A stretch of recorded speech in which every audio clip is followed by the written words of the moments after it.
Hello friends, welcome to the success Kendra. Friends, इस video में हम लोग बिहार बीएड एंट्रेंस एग्जाम 2022 के लिए प्रैक्टिस सेट नंबर 2 को डिस्कस करेंगे। देखिए friends, Bihar B Ed entrance exam में 40 प्रश्न जो है सामान्य जानकारी से पूछे जाएंगे। फ्रेंड्स, इससे पहले ऑलरेडी हम लोगों ने सेट नंबर 1 को कवर कर लिया था, तो अगर आपने नहीं देखा है तो देख लीजिएगा, लिंक आपको डिस्क्रिप्शन बॉक्स में मिल जाएगा। और फ्रेंड्स, 2 प्रीवियस ईयर प्रश्न पत्र को भी मैंने कवर करवाया हुआ है, उसका भी लिंक डिस्क्रिप्शन में मिलेगा, देख लीजिएगा। चैनल पर अगर आप पहली बार विजिट कर रहे हैं तो चैनल को सब्सक्राइब कर लीजिए और बेल आइकन को दबा लीजिएगा, ताकि जब भी बिहार बीएड एंट्रेंस एग्जाम से संबंधित वीडियो अपलोड किया जाए तो उसका नोटिफिकेशन सबसे पहले आपके पास पहुंच जाए। तो चलिए फ्रेंड्स, बिना देरी किए हुए आज का सेशन स्टार्ट करते हैं। फ्रेंड्स, प्लीज़ वीडियो को लाइक कर दीजिएगा और जब सेशन समाप्त होगा तो इसे शेयर भी जरूर कर दीजिएगा। तो फ्रेंड्स, जैसे कि मैंने आपको बताया कि इस वीडियो में हम लोग बिहार बीएड एंट्रेंस एग्जाम के लिए सामान्य जानकारी से संबंधित 40 प्रश्नों को कवर करेंगे। 40 प्रश्न जो है बिहार बीएड एंट्रेंस एग्जाम में सामान्य जानकारी यानी कि जीके जीएस से पूछे जाएंगे। ठीक उसी प्रकार के प्रश्नों को इस वीडियो में हम कवर करने वाले हैं। फ्रेंड्स, पहले वीडियो को प्लीज़ लाइक कर दीजिएगा। पहला प्रश्न पढ़ेंगे कि महाराष्ट्र में स्थित अजंता में चट्टानों को काट करके बनाए गए गुफा स्मारक किस धर्म के हैं। देखिए, अगर आपको आंसर पता है तो आप आंसर कमेंट बॉक्स में देते चलेंगे। फ्रेंड्स, यहाँ पर ध्यान देंगे, मैं कोशिश करूंगा एक प्रश्न के साथ साथ आपके 2-3 प्रश्न कवर कराता हुआ चलूँ।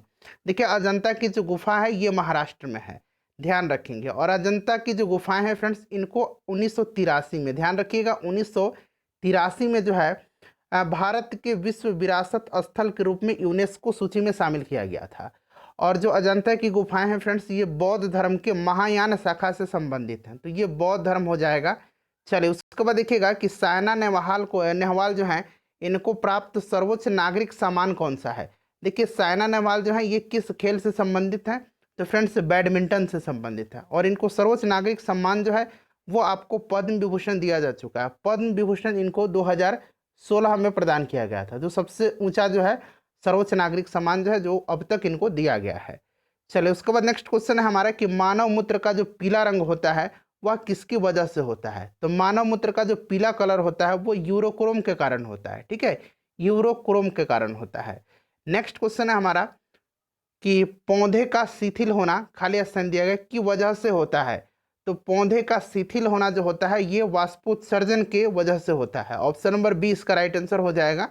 उसके बाद देखिएगा कि बोबड़ी ओबिस जो है किसका वैज्ञानिक नाम है। इनमें से बोबड़ी ओबिस जो है यह भेड़ का वैज्ञानिक नाम है। देखिए, बकरी का वैज्ञानिक नाम क्या है, तो कैपरा, यहाँ मैं लिख देता हूँ अंग्रेजी में। देखिए, कैपरा, उसके बाद एगाग्रस, AEGAGRUS, एगाग्रस हिरकस। ठीक है, हिरकस ये जो है बकरी का वैज्ञानिक नाम है, कैपरा एगाग्रस हिरकस।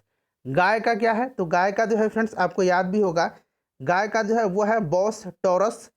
भैंस का जो है बुबालस बुबालिस होता है। ठीक है, तो सबको ध्यान रखेंगे। देखिए, चश्मे बनाने में जो है किस प्रकार के कांच का उपयोग किया जाता है, तो देखिए इसमें से जो है क्रूक्स कांच हो जाएगा। दरअसल क्रूक्स कांच जो है इसका उपयोग जो किया जाता है वो किया जाता है किसमें, तो क्रूक्स कांच का इस्तेमाल जो है धूप चश्मों के लेंस बनाने में किया जाता है। सिंपल चश्मा यहाँ पर पूछा गया है, तो सही अगर ऑप्शन में क्राउन कांच रहेगा ना, क्राउन कांच, तो आप क्राउन कांच पर ही टिक लगाएंगे। क्लियर, धूप चश्मा का इस्तेमाल क्रूक्स कांच में किया जाता है। उसके बाद अगर हम पोटास कांच की बात करें, तो पोटास कांच जो है अधिक तापमान तक गर्म किए जाने वाले जो कांच के बर्तन होते हैं और प्रयोगशाला के जो उपकरण होते हैं उनको बनाया जाता है। सोडा कांच से जो है ट्यूबलाइट, बोतल और दैनिक प्रयोग वाले जो बर्तन हैं उसको बनाया जाता है। नेक्स्ट क्वेश्चन देख लेंगे। फ्रेंड्स, उम्मीद कर रहा हूँ कि वीडियो आपको पसंद आ रही होगी। प्लीज़ फ्रेंड्स, वीडियो को लाइक कर दीजिएगा, सपोर्ट करेंगे आप लोग। देखिए, बेरियम को एक आदर्श गैस का इलेक्ट्रॉन विन्यास प्राप्त करने के लिए कितने इलेक्ट्रॉनों को खोना होता है। अब दरअसल क्या होता है, सभी जो वस्तुएं हैं सभी स्टेबल होना चाहती हैं। आप भी स्टेबल होना चाहते हैं, ये जो धातु तत्व है ये भी स्टेबल होना चाहता है। तो देखिए, आदर्श गैस यानी कि नोबल गैस, ठीक है, अक्रिय बनना चाहता है, तो इसका टोटल इलेक्ट्रॉनिक जो विन्यास होता है उसके, जब आप इलेक्ट्रॉनिक विन्यास लिखेंगे तो इसके आउटर शेल में 2 इलेक्ट्रॉन आएगा। अगर ये 2 इलेक्ट्रॉन जो है ये इसकी वैलेंसी होती है, इस 2 इलेक्ट्रॉन को अगर ये त्याग देगा तो ये स्टेबल हो जाएगा। इसका एटॉमिक नंबर 56 होता है। ठीक है, तो ऑप्शन नंबर इसका बी हो जाएगा राइट आंसर। उसके बाद देखिएगा कि जो कंप्यूटिंग करने वाला जो मशीन है यानी कि गणक, कंप्यूटिंग करने के जनक के रूप में किसे जाना जाता है, तो ये चार्ल्स बेबेज हैं जिन्होंने कंप्यूटर का, इनको फादर कहा जाता है, कंप्यूटर का खोज किया था। तेलुगु जो है किसकी शासकीय भाषा है? तो तेलुगु जो है ये आंध्र प्रदेश की है। ठीक है, चलो उसके बाद देखिएगा, पूर्ण रोजगार का स्तर वह होता है जिस पर कोई आवर्ती बेरोजगारी नहीं होती है। ऑप्शन नंबर इसका बी राइट आंसर हो जाएगा। ठीक है, ध्यान रखेंगे। चलिए उसके बाद नेक्स्ट क्वेश्चन कर लेंगे। अगला प्रश्न है कि पौधे भोजन का निर्माण करने के लिए निम्नलिखित में से किससे ऊर्जा प्राप्त करते हैं? तो ये सूर्य से ऊर्जा प्राप्त करते हैं। सूर्य के प्रकाश की उपस्थिति में जो प्रकाश संश्लेषण होता है। उसके बाद देखिए, सुंदरवन टाइगर रिजर्व जो है किस राज्य में है? तो ये पश्चिम बंगाल में है। ठीक है फ्रेंड्स, ध्यान रखेंगे, कहाँ पर है? पश्चिम बंगाल में है। उसके बाद देखिए, मूल्यवर्धित कर को किस पर लागू किया जाता है? मूल्यवर्धित कर को जो है मूल्य पर लागू किया जाता है, वैल्यू पर लागू किया जाता है। ठीक है, उसके बाद देखिएगा कि पृथ्वी की परिधि लगभग कितनी है? तो पृथ्वी की परिधि जो है लगभग 40,000 किलोमीटर है। 40,000 किलोमीटर है। उसके बाद अगर इसका व्यास पूछेगा तो 12,742 किलोमीटर इसका व्यास है, यानी कि डायमीटर है। क्लियर? चलिए इन सबको ध्यान रखेंगे फ्रेंड्स। उसके बाद देखिएगा कि आकार के संदर्भ में मंगल का हमारे सौर मंडल में कौन सा स्थान है? आकार के संदर्भ में, तो आकार के संदर्भ में सबसे बड़ा बृहस्पति है, उसके बाद शनि है दूसरे नंबर पर, तीसरे नंबर पर अरुण है, चौथे नंबर पर वरुण है, पांचवा नंबर पर अपना पृथ्वी है, और छठा नंबर पर शुक्र है, सातवां नंबर पर मंगल का है, और सबसे छोटा आठवें नंबर पर जो है बुध है। टोटल 8 ग्रह हैं। ठीक है, तो ये सातवां हो जाएगा। पृथ्वी का स्थान जो है पांचवा है। क्लियर? चलिए उसके बाद नेक्स्ट क्वेश्चन कर लेंगे कि भारत के इतिहास में किसके शासनकाल को भारत का स्वर्णिम युग जो है कहा जाता है? तो ये कहा जाता है गुप्त साम्राज्य के काल को। ठीक है, बहुत ही अच्छा क्वेश्चन है, इंपॉर्टेंट क्वेश्चन है। उसके बाद देखिएगा कि जापान पर गिराए गए बमों का नाम क्या है? तो देखिए, जापान पर जो है फ्रेंड्स 6 अगस्त 1945 को, 6 अगस्त को जो है कहाँ गिराया गया था बम? हिरोशिमा पर। कहाँ पर? हिरोशिमा पर गिराया गया था। उसके बाद गिराया गया था 9 अगस्त को नागासाकी पर। ठीक है, इसका नाम क्या है?